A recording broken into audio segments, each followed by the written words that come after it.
the largest amount of trafficking money, domestic trafficking money that is allocated and appropriated by Congress annually. And the majority of that money goes directly to those that are providing services in the field. And we'll talk a little bit more about what our solicitations look like and what our priority areas are. I was, as Melissa mentioned, backing up, so I was brought on in December because all of our different program offices within the Office of Justice Programs touches human trafficking in some way. So all have some level of programming. And so my boss, the Assistant Attorney General, very rightly so and smartly said, you know what, I think we need to have some coordination across program offices, and so brought me in a new role as the Human Trafficking Programs Director.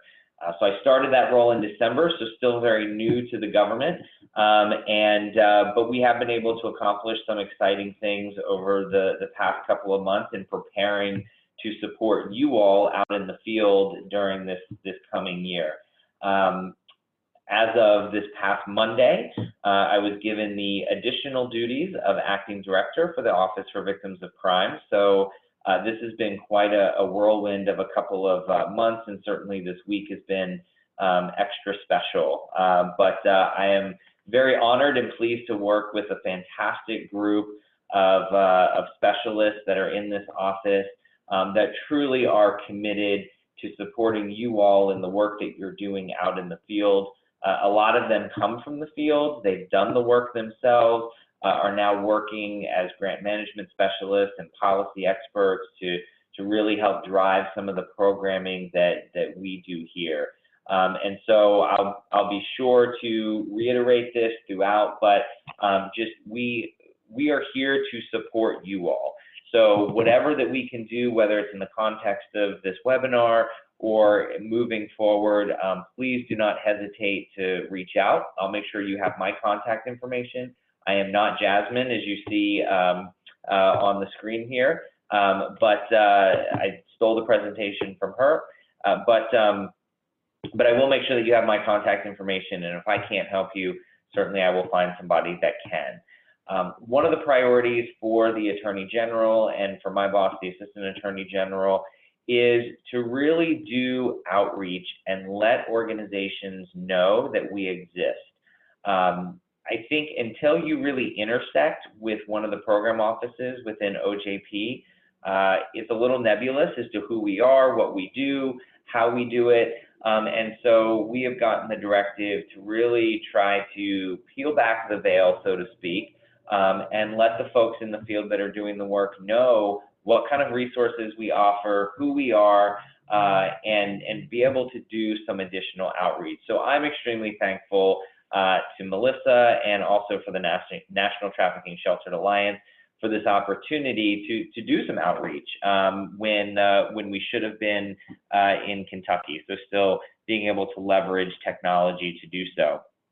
I will tell you that in light of everything that's going on with COVID-19, we are still open for business.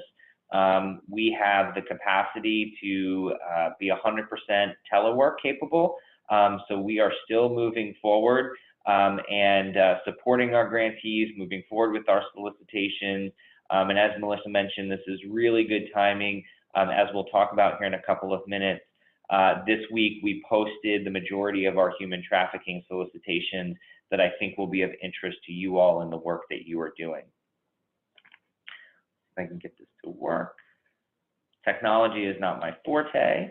Okay, so just an overview of what we're going to talk about. I'll talk a little more in depth about OVC, and happy to take any questions that you all may have at the end of the presentation about kind of overarching what we do. Again, this is all about sort of peeling back the veil. We'll talk specifically about some FY 2020 funding opportunities, most of the ones just posted this week. We'll talk about some resources that are available to you through training and technical assistance, and then we will definitely have some time to take questions and provide some answers. So OVC, our mission statement, we're committed to enhancing the nation's capacity to assist crime, sorry, hold on, my screen's doing something funky. Just give me a second. Okay, sorry. OVC is committed to enhancing the nation's capacity to assist crime victims and to providing leadership in changing attitudes, policies, and practices to promote justice and healing for all victims of crime. So our focus really is being able to provide support funding and training and technical assistance for organizations that are working to respond to the needs of victims. And certainly most of you all are focused within the human trafficking population. Our office was created through the VOCA, the Victim of Crimes Act, in 1984. And it also created the CVF, or the Crime Victims Fund.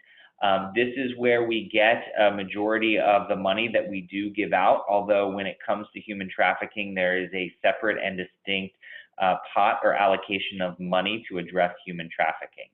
The fund itself, the larger fund, is funded by fines and penalties at the federal level. So these are not tax dollars. These are not tax dollars that we're using to infuse into the states and into organizations. They are the fines and penalties that the bad guys are paying, right? So I think that's really important. This is a way that we can really make sure that victims of crime are being properly served and the funds are not coming from the taxpayer. It's intended to ensure stable funding for services to victims of crime. By law, amounts not spent are kept in the fund for victim services in future years. So we are very, it is the government. There's a lot of rules and laws that govern how we use the funds and what we can do with them. But I will say that they are done with the intent to ensure that the fund lives on, right? Congress doesn't want us just spending money to spend it. They want to make sure that it goes to programs that are really going to serve victims. And if we don't use the money, then it goes right back into the fund for us to use in future years. OVC is charged by Congress with administering the CVF. It is a significant source of support for victim services throughout the United States. So the CVS not only funds programs, it also funds victim witness specialists within U.S. attorneys' offices, programs within local prosecutors' offices and police departments, really shifting that conversation to be much more victim-centered in how the entire criminal justice system responds to victims of crime. OVC programs support victims of all kinds of crimes. Some of our programs are very broad in their application. Some are specific, like our human trafficking programs, but none of our funding is ever used we never exclude any particular subset of individuals from our funding. We also support tribal communities. We support victims of international terrorism and mass violence. We have efforts to identify and serve victims of human trafficking, which we're going to talk about, state victim compensation and assistance programs, national scope demonstration and service projects, training and technical assistance, and information resources. So a whole broad range of things that we do here within OVC. Oops, sorry. So VOCA-Authorized Activities, so these are the what came out of the piece of legislation that founded us. The crime victim compensation, so this is what we call a formula grant. So math that is much more complicated than I'm able to do. They go in and they take however much Congress allows us to take out of the CVF, the Crime Victim Fund, that year, and some of the money is taken off the top for certain programs, but then the rest is calculated out through a formula, and then that money is provided to the states. So all of you should be aware of who your VOCA administrator is for your state, and I would highly encourage you to be in coordination and contact with them to find out what the state's independent funding priorities are. And it's also important for you to communicate to them what the needs or the gaps in service delivery within your particular state or region are, because they get a considerable amount of money, and we don't have a lot of control over how they use that money. And that's done for a very specific reason, because what might be a gap in services in Virginia could be something very different from what California needs. So we entrust the states to use the money as they see fit. A lot of these are direct payments for crime victims or reimbursement for crime-related expenses through our compensation funds. This could be medical, mental health, counseling, funeral, and burial costs, lost wages, loss of support, etc. The victim assistance services are funding to state programs, again, done through a formula calculation. They're community-based victim service programs. They support the delivery of direct services, counseling, shelter, advocacy, some legal services. So these are all areas where, again, you should be coordinating with your state administrator to see what grant programs they have available to themselves. And then we have some OVC discretionary activities. This could be national scope training and technical assistance, demonstration projects, direct service programs, like our human trafficking program, program evaluations, fellowships, and then we do transfer funding to other agencies. So we support other federal agencies in ensuring that they have the capacity to deliver appropriate victim services. This is just a snapshot of where our awards went last year. So we provided 166 tribal awards, 110 Victims of Crime Act through formula grants, 35 children and youth victims of opioid crisis, 23 grants to address elder abuse, 82 towards human trafficking, 38 for services for crime victims, 6 to training and technical assistance, and 36 grants were provided to law enforcement. So shifting to talk a little more about what the 2020 funding opportunities are. Every year, in addition to the Crime Victims Fund, which we talked about, the CVS, Congress does, under the Trafficking Victims Protection Act, allocate a set amount of money that we can use to support 2 broad activities. The 2 broad activities are identification of victims and then victim support or victim services. So in that, this year, Congress allocated $85 million for us to use for those 2 broad purpose areas. And these are the solicitations that just posted on Monday. And so these are the ones that I think are most applicable to the work that you all are doing. So the first one is specialized training and technical assistance on housing for victims of human trafficking. So this year, the Office of Victims of Crime did early in the year post a solicitation for transitional housing programs. We allocated $13.5 million. I will share with you that we anticipate allocating an additional $20 million within the next couple of months for additional transitional housing programs after we make the initial award. So that's a total of more than $33 million that we're investing in transitional housing. How does OVC work? And why do we allocate money to specific programs? Well, when we're not doing grant activities, which honestly could take up 365 days of the year, what we're doing is we are tapping into folks like you all in the field to say, what is it that you need? Where are the gaps that you're experiencing? And what is it that we could better be doing to support you all? And in some of the most recent listening sessions that we've had, what we have heard back from the field is that there is a huge gap in transitional housing. So we respond to that. And this is part of what I hope to be an ongoing relationship between myself, my office, and all of you in the field, is to be able to communicate with us what are those needs. And so we responded to that. We said, listen, we hear you, you need transitional housing. We're going to allocate $33 million to support that funding, or to support that program. This is a new program for us, so we're very excited to be able to do it. One of my priority areas is to really be cutting edge and to really be innovative in our approach. But we know that is a lot of money and a lot of organizations that will be either starting transitional housing programs or expanding existing programs. And so we want to always make sure that folks that we're working with and others in the field have access to quality training and technical assistance. Now, technical assistance is kind of a funny word.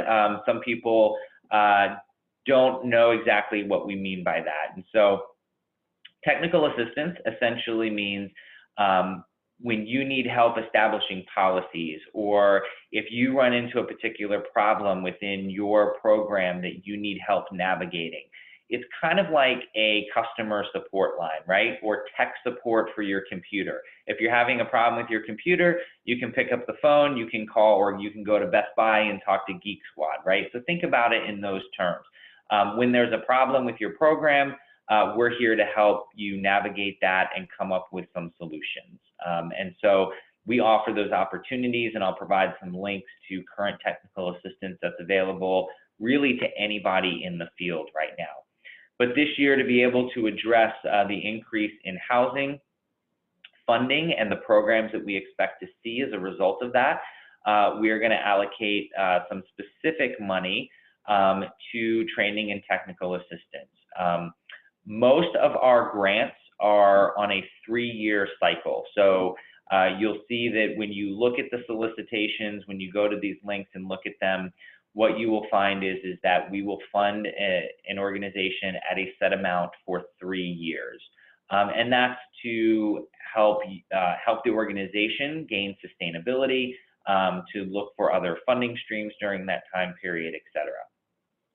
So within this program, within the training and technical assistance, or oftentimes we'll call it TTA within the office, that is a grant opportunity for up to $2 million to be able to provide that to organizations that are working in the field. Then we have our services for minor victims of labor trafficking. Hold on one second.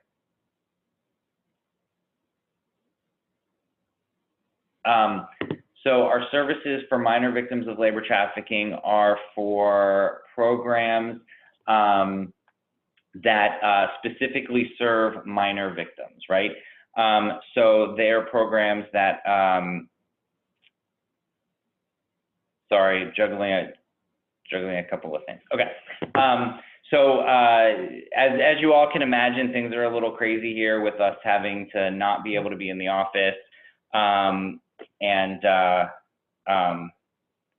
having to do everything through technology. So services for minor victims of labor trafficking are for providers, organizations that have very specific services for minor victims, those under the age of 18, who have been labor trafficked. And so Congress has asked us to set aside a very specific amount of money to provide funding for those organizations, because they've recognized that as a gap in services. Then we have a program called Improving Outcomes for Child and Youth Victims of Human Trafficking. So this is really looking at establishing statewide strategies or large regional strategies to address outcomes for child and youth victims. This grant is really looking at how do we leverage existing services and really and systems and really improve them. So it's a very large sort of collaborative style grant, but it's really looking at how can we get states and regions to work more collaboratively and to align their systems so that a child is not having to tell their story 500 times as they move from service provider to service provider, right? How do we make these systems more streamlined so that we prevent re-victimization and re-traumatization for children? Now, the next one is our big one, and this is where probably most of you would fit into, and this is our services for victims of human trafficking. It sounds broad because it is broad. Essentially, there are 3 categories within the solicitation. The first is typically geared for the smaller organizations, those that have limited experience serving victims of human trafficking. Maybe they're just starting and they need, some, for lack of a better term, they need some startup money, right, to get their organization off of the ground.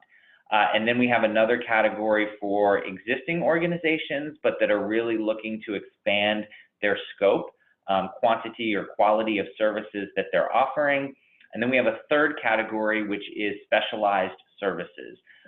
Specialized services is intended for an organization to identify one specific service that they want to enhance, and that money would be used to enhance that service. This is the one that I think a lot of you want to take a look at and see if you fit into, if the services that you provide fit into that category. The last one that we have currently posted and opened is what we call our Enhanced Collaborative Model Task Force. Task forces, people tend to think of law enforcement. There is a law enforcement component to the Enhanced Collaborative Model Task Force grant. The intent of that is for a victim service provider to partner with a law enforcement agency to form a task force, and then we will fund that task force, both the service provider and the law enforcement agency, for 3 years.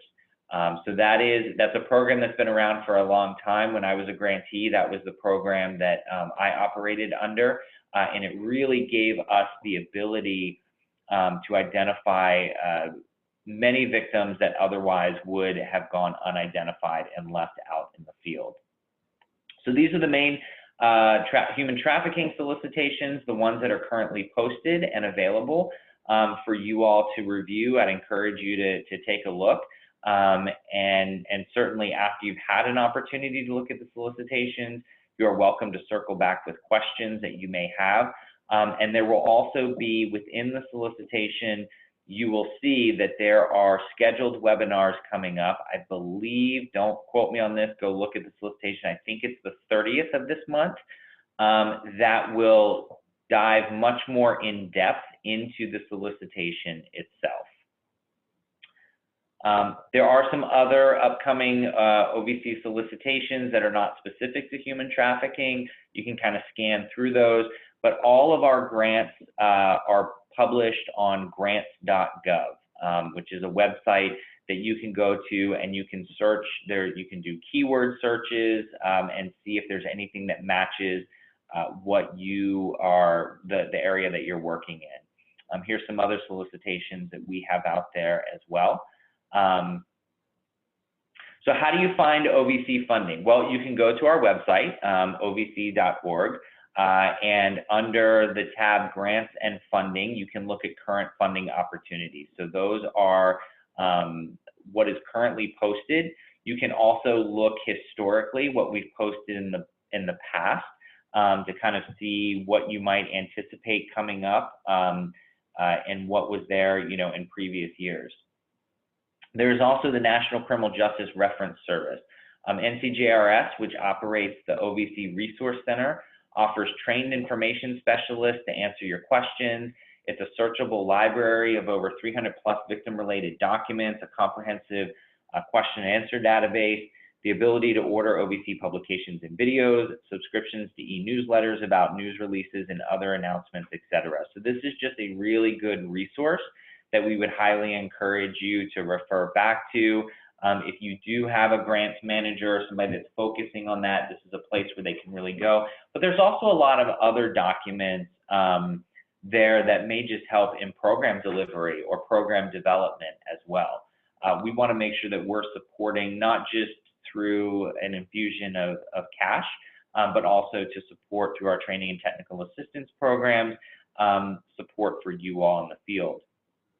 I would also encourage all of you to sign up for our email updates so that you can be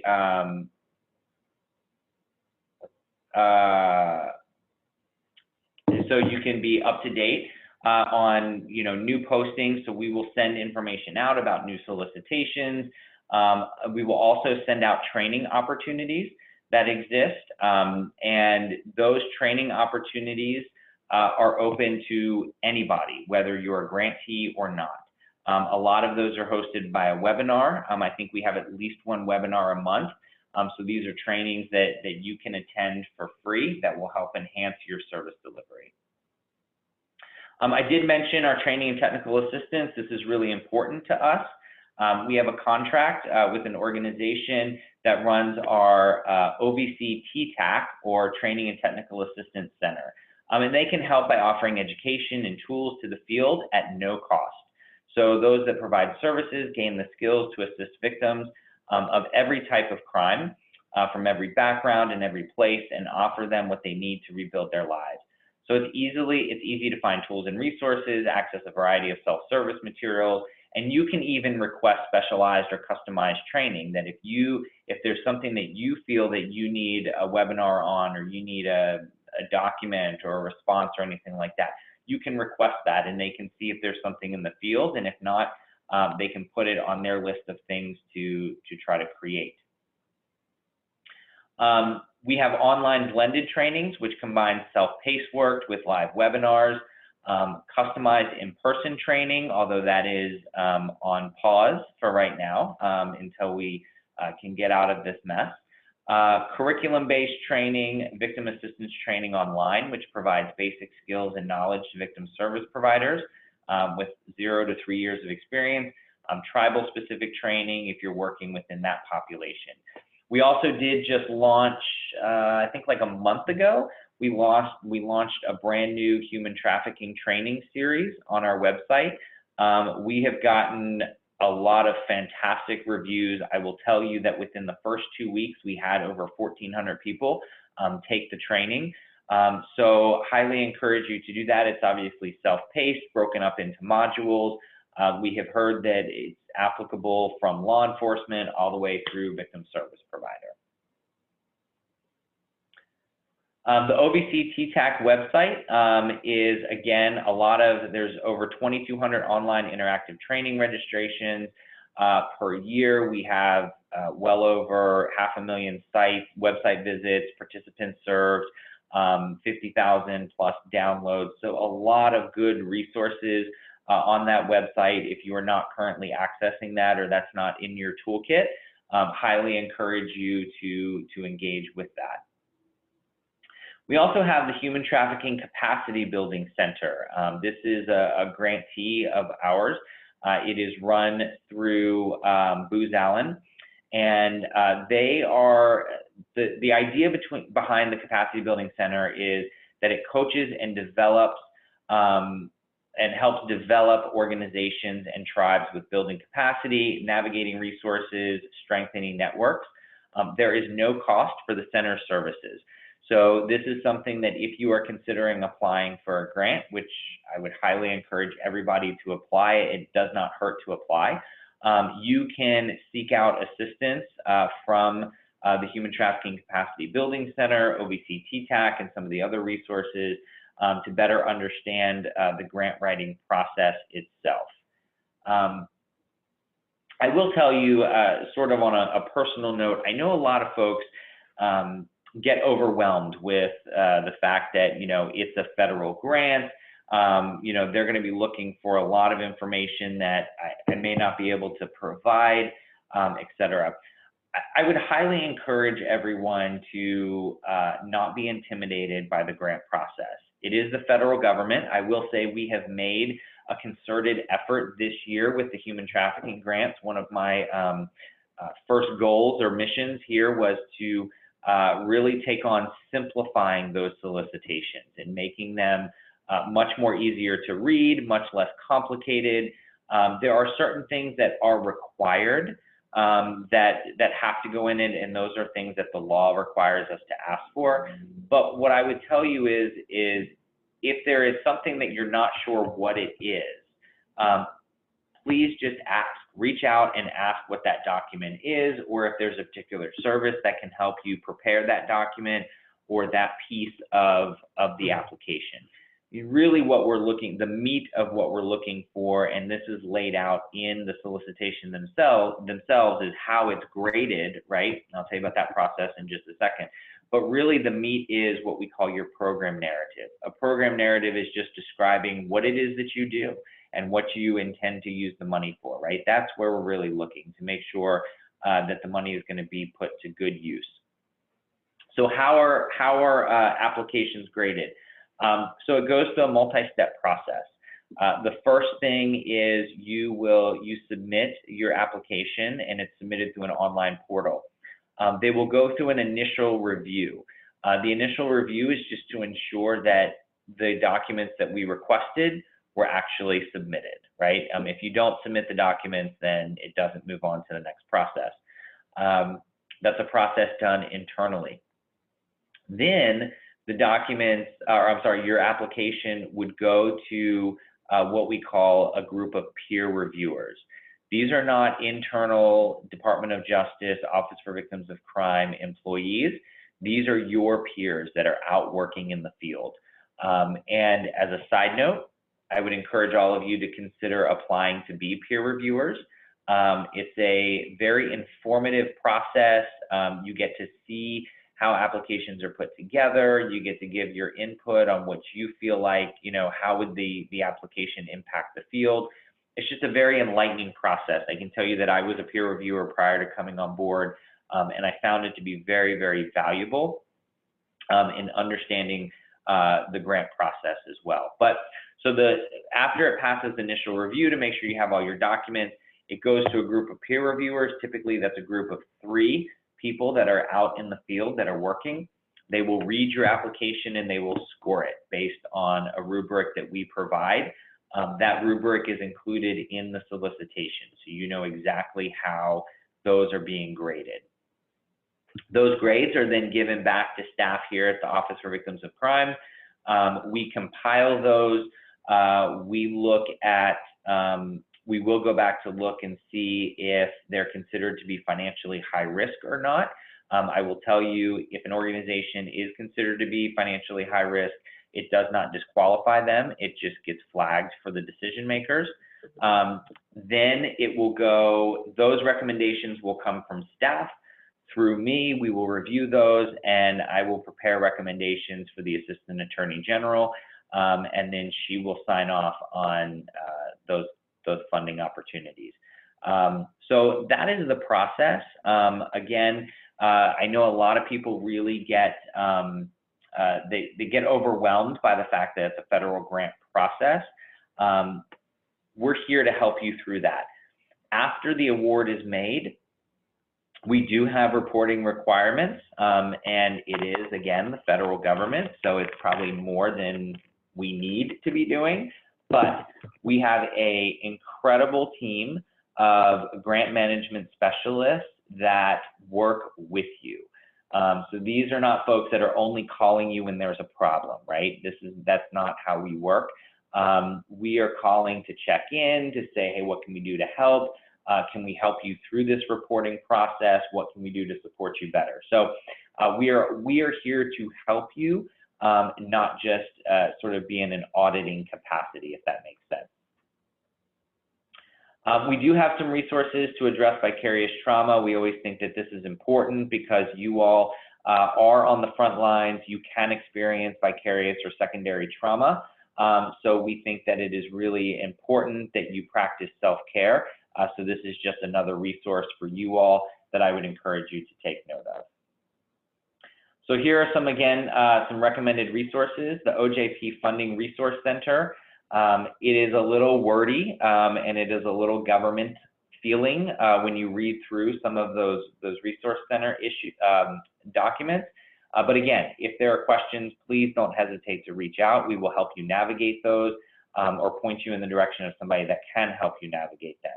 Of course, our website, the OVC website, ovc.gov, and then the DOJ Grant Financial Guide will also help you in preparing and pulling some of those documents together.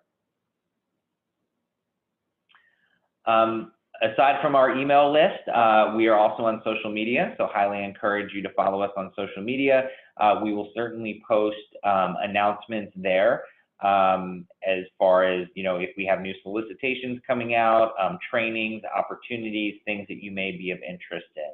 And that's one thing that I really want to emphasize. Even if you decide to not apply for a grant, or maybe you're not awarded a grant this year, we still want to work with you and we still want to provide you with those resources. They are all provided to the field for free, regardless of whether or not you are an actual grant recipient. Okay, so that's the boring, dry stuff that I have to go over. And so we will open it up to questions now. And I see there's some in here already. Let me try to navigate this.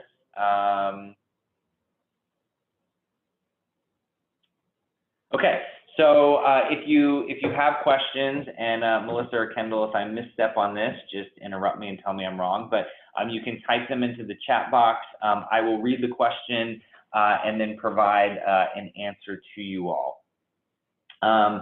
So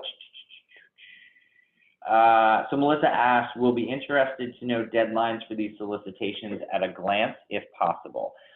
So all of the deadlines are posted within the solicitation. Most of them are about 60 days that they're open for. So typically you would have about 2 months to prepare the response to that, the application. But those dates are in there, as well as other dates like the webinar. If you do not attend the pre-application webinar, you are still absolutely able to apply for the grants themselves. It is just an extra session. It's an informative session that we make available to you all to try to answer specific questions about each of the solicitations that we offer. Let's see. Hold on. Might be losing some. Yeah, and Bill, just to add, that pre-grant training is actually on March 30th at 3 p.m. So we can, as a follow-up, we'll include that as a link so people can register for it. Good. So I was right on the date. Yeah. You were. Okay. I kind of know what I'm doing. Not really. You're doing great. Well, are these solicitations different from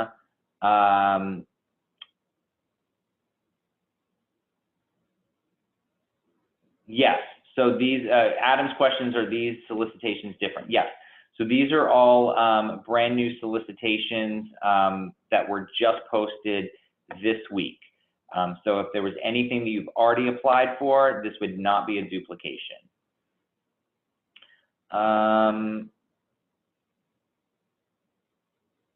The URL for the recently released human trafficking, Melissa, is that something we can just send out to everybody afterwards if I send it to you after the webinar? So I will send, so you all will get the link to the self-paced online training for human trafficking that we just released. Oh, and if I had read the next question, you said that you would do that. Great. Sorry. Okay. Are grants open to faith-based organizations? Absolutely they are. If you're a faith-based organization, you are more than welcome to apply. I will say that there are, in program delivery, there are some restrictions based on federal law. I'm summarizing, and I will caveat this with I am not offering any sort of legal advice or legal opinion, and you can read all about what the civil rights components are, but essentially you can't discriminate against anybody, and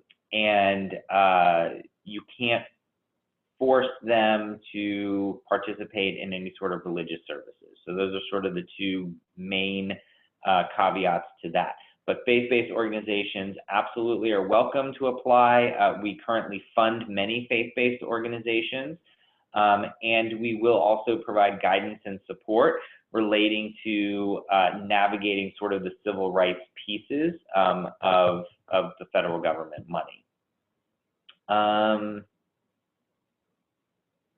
So Tricia asked, can you give an idea of what the reporting requirements look like? Sure.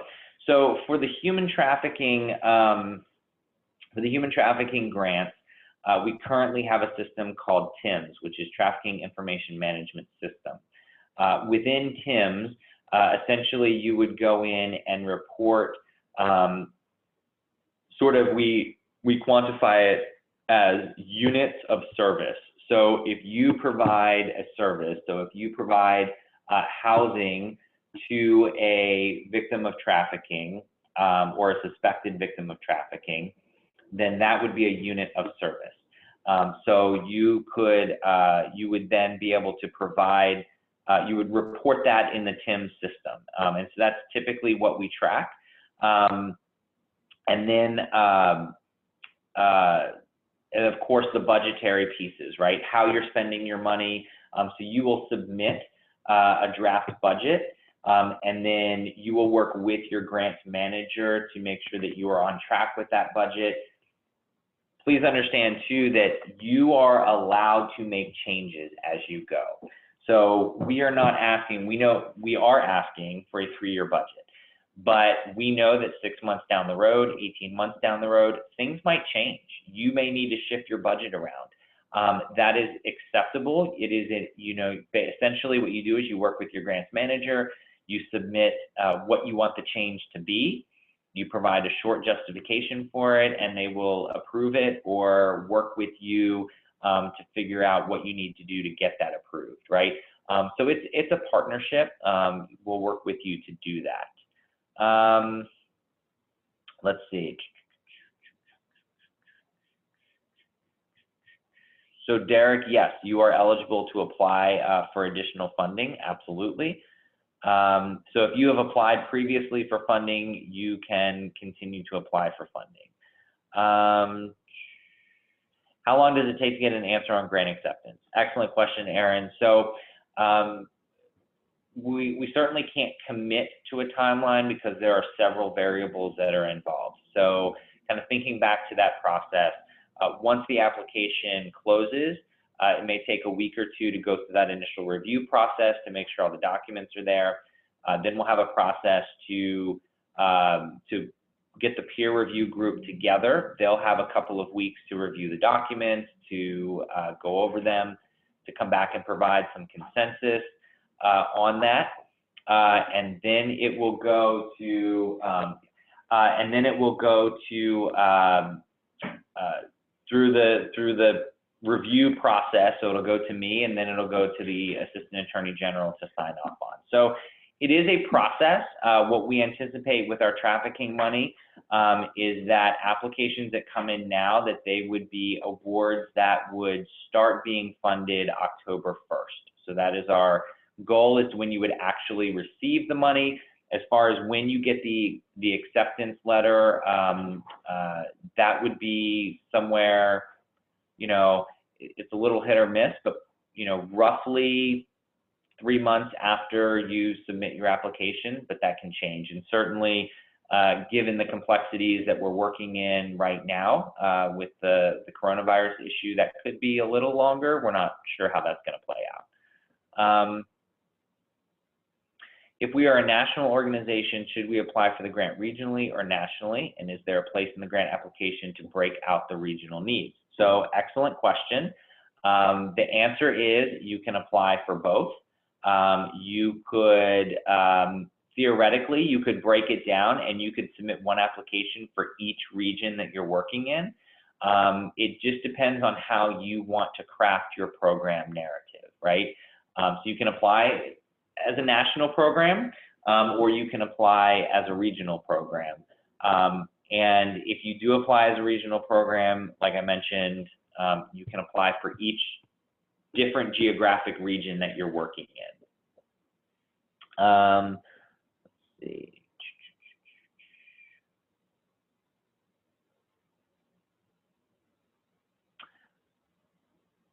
So this is, Melissa, a little bit for you, I think. Will NTSA help us filter any of the grant processes, or is this process strictly between us and OVC? Yeah, I think this is certainly more of a partnership between the agencies and OVC, but my hope is that as we continue to work with OVC and build, that NTSA can partner with Alliance members to empower you and resource you and train you as much as we can to have the most successful outcomes. Great. Nikki asks, regarding the collaborative task force grant, does this also apply to existing task force relationships or only new ones? No, it can be an existing task force relationship. So it can be an infusion of money into an existing task force, or it could be money to form a brand new task force. So either one. Adam asks, can we stack awards if we are awarded multiple solicitations? So I think I understand what you're asking. The answer is, and if this doesn't quite answer what you're asking, please ask again. But if, for example, you were awarded a grant from OVC in fiscal year 19, that's a 3-year grant, and it was specifically to run, let's say, Shelter A, right? In FY20, you could not apply for money to run Shelter A, right? So you would have to wait until that grant ran out.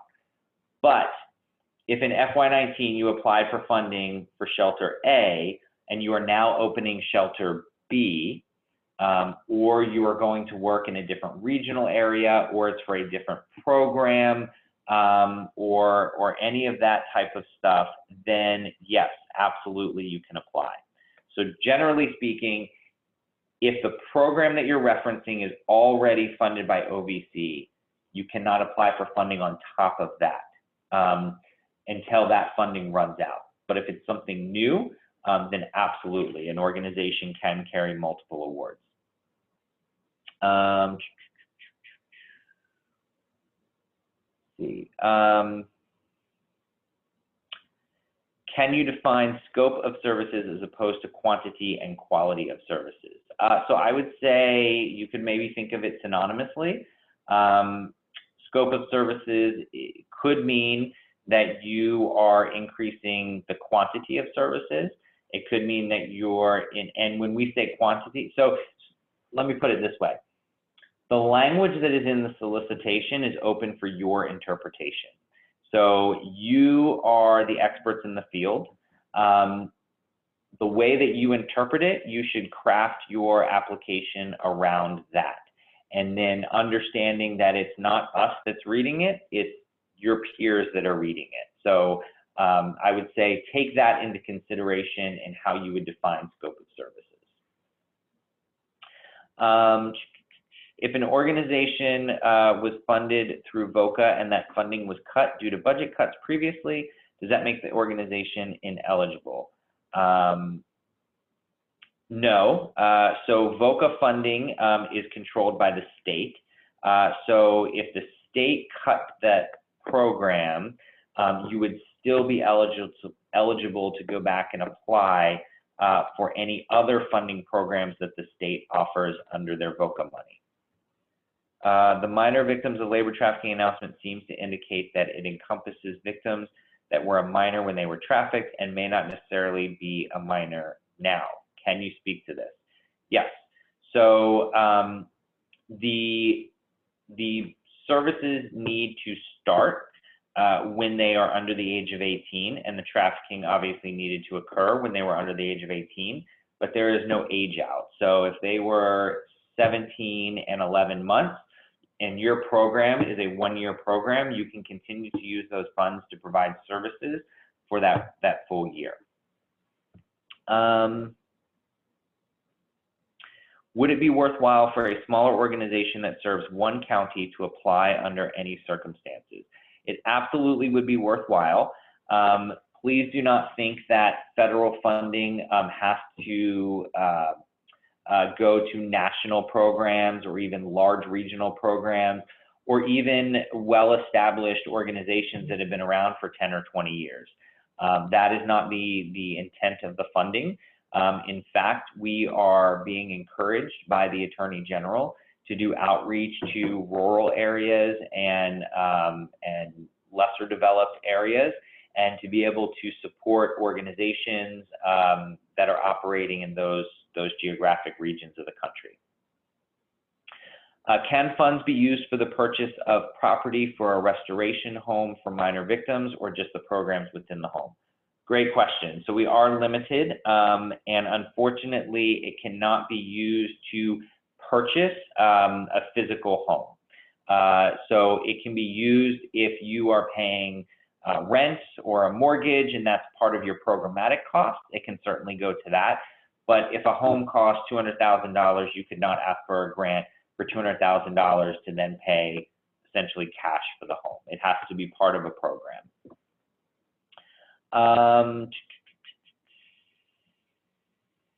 So we are a faith-based organization. If we require our residents to attend but not participate in church or Christian activities, should we still apply for this grant? So I would say I don't want to offer legal advice, and we have an entire office of the General Counsel that interprets these things for us.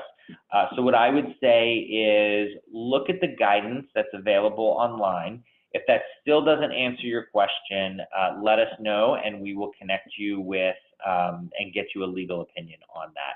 It's probably going to depend on how your policies, your programmatic policies are written. How do you know how much to apply for in any given grant? Great question. So we have caps on our grants. You will see some of the grants may cap out at, I think, like for a new organization, I think the cap is like $350,000 for a 3-year period. So what you would be responsible for developing your own budget. So you could develop that budget within sort of that 350. You know, your budget can be larger than that, right? So you could have a $500,000 budget over the course of 3 years, but then, you know, you would be responsible through other funding streams to cover the rest of that money, right?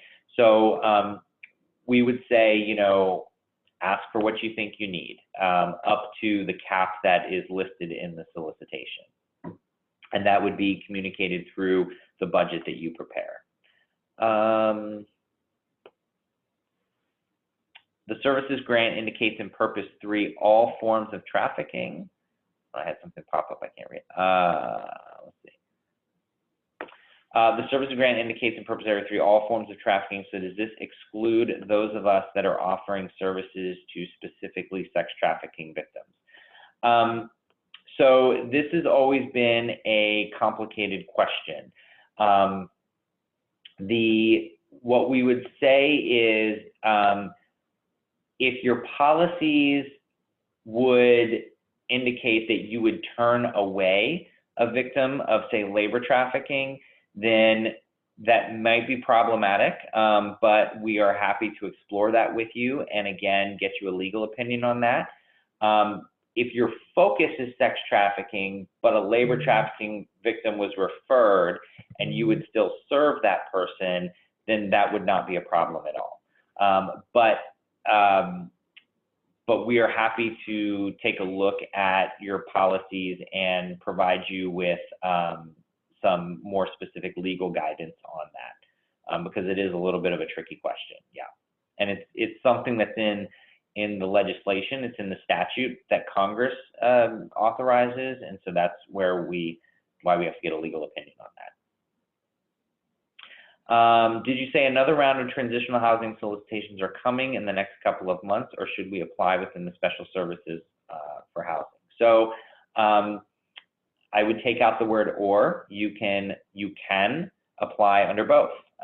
So yes, there will be another round of transitional housing solicitations with a total of $20 million that'll be allocated in that, and I think that caps at maybe 650. I don't know if anybody's on here that applied for the last round. It'll be the same, essentially the same solicitation, but you can also apply under the special services.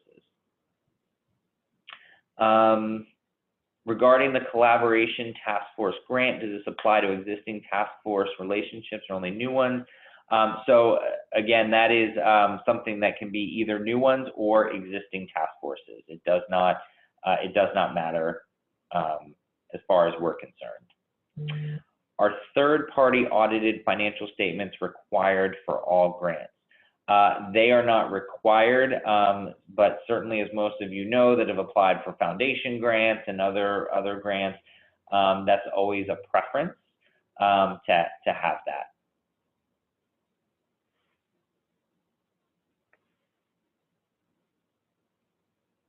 The additional $20 million mentioned regarding the housing assistance following the current grant being awarded in May, will those funds be awarded to applicants to that grant, or will that be a new grant? So there was a current solicitation that closed that allocated a total of $13.5 million for transitional housing. The people that applied for that grant will be considered for the $13.5 million, and then there will be a new solicitation they could not have been awarded a grant under the first round. So if they were not awarded a grant under the first round, they're welcome to reapply. Any new organizations can also apply under the 20 million, and then we would make awards under that amount. When will the next round for transitional housing become available? I do not have a date yet, so would encourage you to sign up for the email list or follow us on social media. We're hoping maybe in the next 2 months we'll be able to do that.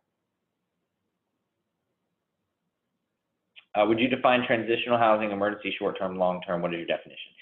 So for our purposes, and a more specific definition is included in the solicitation, but transitional housing typically refers to coming out of emergency, short-term, or long-term care, and it would include, it would be to develop or support a program that includes other components than just the housing. So job readiness, job skills training, other things that would support a survivor transitioning back into sort of mainstream life.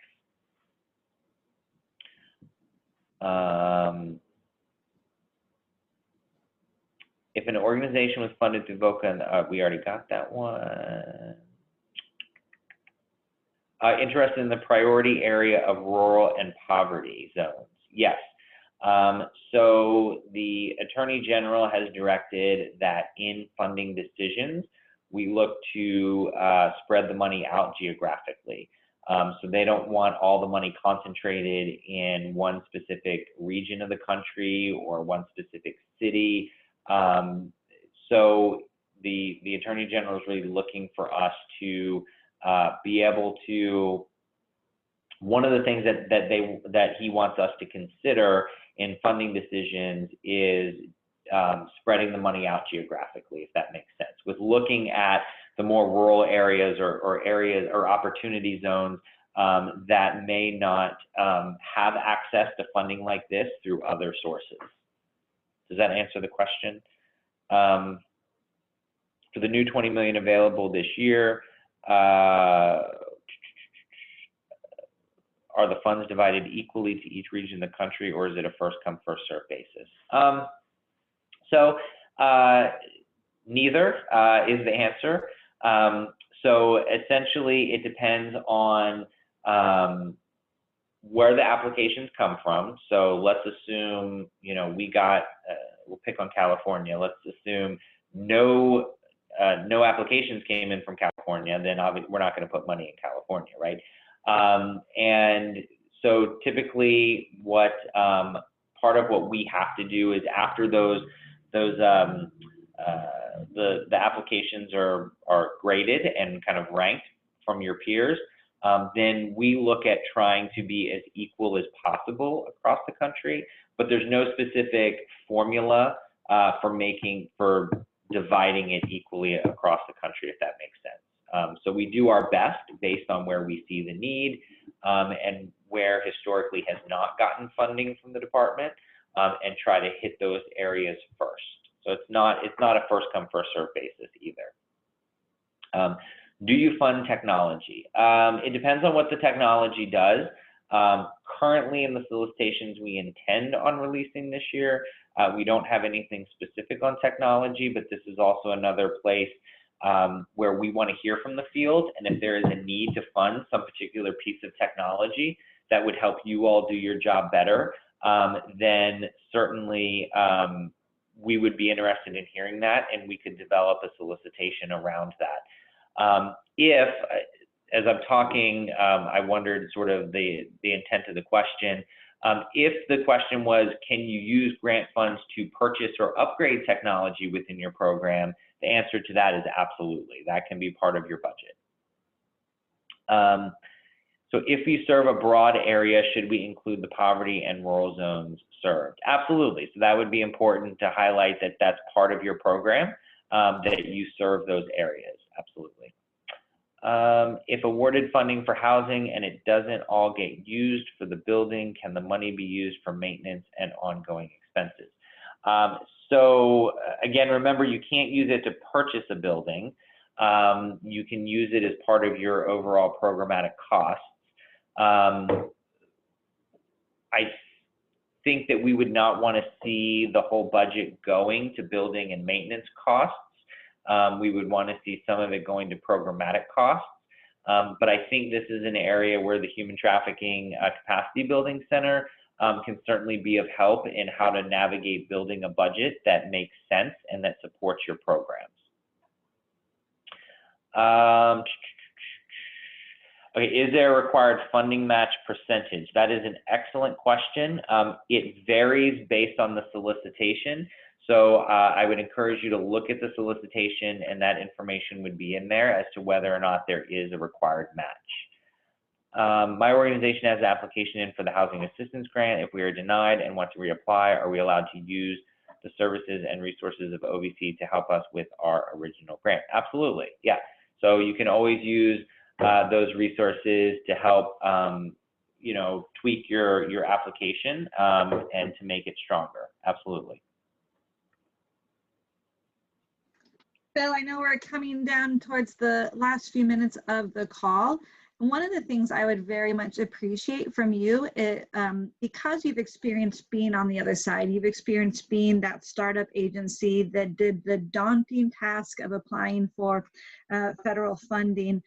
What encouragement do you have for them in terms of navigating these really long, complex, I mean, the average grant application, I think, is over 16 to 25 pages long. There's a lot of DC wonky jargon. What encouragement could you give these startup agencies? Because I think the fact that I think you mentioned 20 million you want explicitly to startup agencies that have never applied for a federal grant before. What encouragement do you have for them?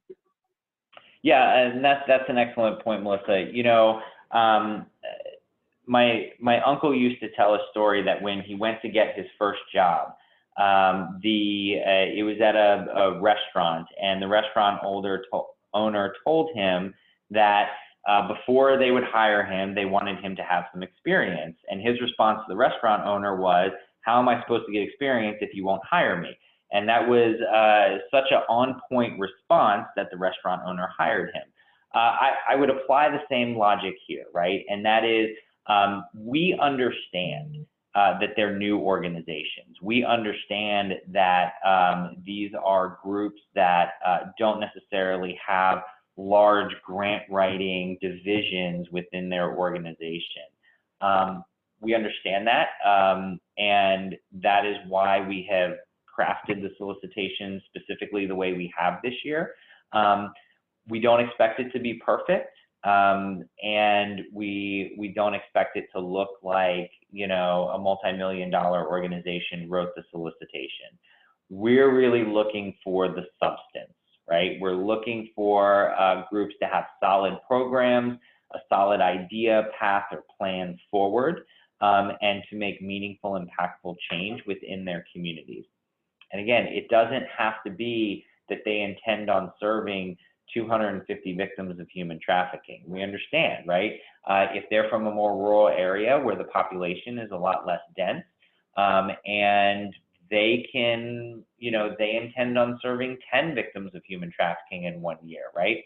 We would expect the budget to match that, right? We wouldn't expect it to be a budget of an organization serving 200 victims, but we absolutely will consider that, and we will seriously consider that application moving forward. Does that make sense? So don't be scared, don't be daunted. We want to provide you with those resources.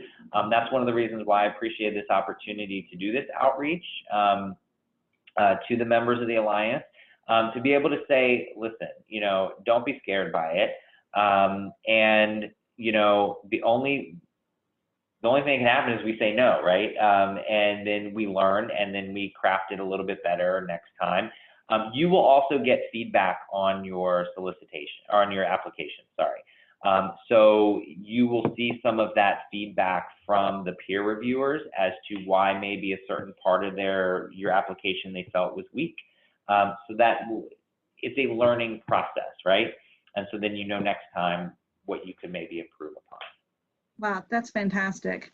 And then one final question I have for you: what's the success rate of grant submission, like comparing the number of grants you receive versus those that actually receive them? Great question. I don't have an answer. The reason I don't have an answer is because it all depends on how many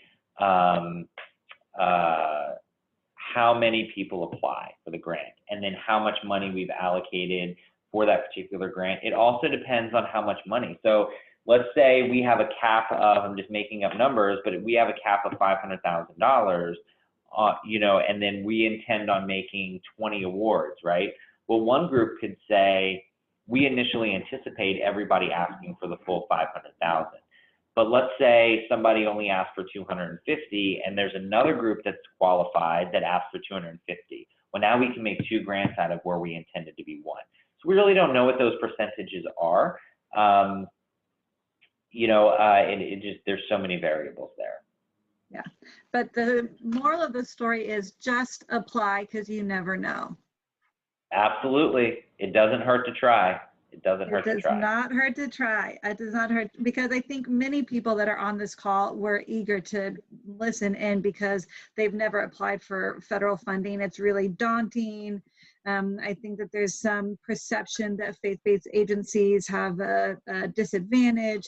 And so I think you've been really unbelievably enlightening. To me, it's been very encouraging. I found you very accessible, and the fact that you listed so many resources that, again, we'll highlight as part of the follow-up to this webinar. Hopefully our Alliance members and those that are on the call that aren't members yet will find it helpful and be encouraged to apply and see how we can really secure additional funding to do the work that we do, so we can stop focus on fundraising and actually focus on the work we want to get done. And I'll offer one more piece of advice. Make it fun. So we used to have grant writing parties, right? Where we would all get together and we would order in food, and we would all write different parts, and then we would exchange them and edit them. But it was a party. We had fun, and it was a bonding time for us within the organization. So there are ways to make something very boring and daunting to be fun. The other last piece of advice: don't wait till the last minute to do it. You'll stress yourself out, and it's unnecessary stress. So start thinking about it, start working on it early, and give yourself plenty of time to get it submitted. That's great. How do you not end on such a positive note? Make it fun. And let me tell you, whenever you talk about food, I'm in. So I think that works. Yeah, food and coffee. Yeah. Great. Well, if we don't have any more questions, I just want to say thank you so much, Bill, for doing this webinar for us. I know that so many agencies are really eager to kind of start engaging with federal funding. I appreciate your heart to want to fund startup agencies, because I personally have never seen that done. I'll also give an encouragement to everybody listening. Just remember that real people read these. So if it's boring for you to read, it's probably boring for them to read. And so when Bill talks about the program narrative really being the heart of the grant, I think it really is true, because people are eager to hear your stories. People are eager to read why you feel compelled to do this work and get excited to partner with you on that. So make it fun, don't make it boring, and then they'll actually read it. Would you agree with that? Share a success story. Share a success story in your application. You know, we want to hear that, and you're right. Having that connection to the peer reviewer so that they know that this is, you know, something that's really having impact in that community, I think is important. You have to communicate that. Mm-hmm. Yeah. Any final thoughts, Bill, before we end? The only thing that I'll say first, Melissa, to you and your team, you know, thank you so much for the work that you do, and thank you for the opportunity to do this outreach to those that are affiliated with the Alliance. To all of you out there that are doing the work, I just want to say thank you. Thank you for your commitment. Thank you for everything that you do. And it really is impactful. Please don't stop. Please don't ever be encouraged. There are victims out there that need you. I've worked with those victims. I have seen the transformative effects of the work that you do. So on behalf of myself, on behalf of the Department of Justice and Office for Victims of Crime, thank you, and keep on, keep on. Awesome. Thank you, Bill. And for Alliance members, we are going to be sending out a toolkit to help you respond to the coronavirus, to empower your staff, your team. We're pulling resources from a variety of places, so be on the lookout for that probably early next week. And thank you all for the work that you do. Know that NTSA is here to support you. And so we're just thrilled to be able to do this work with you. So thank you, everybody.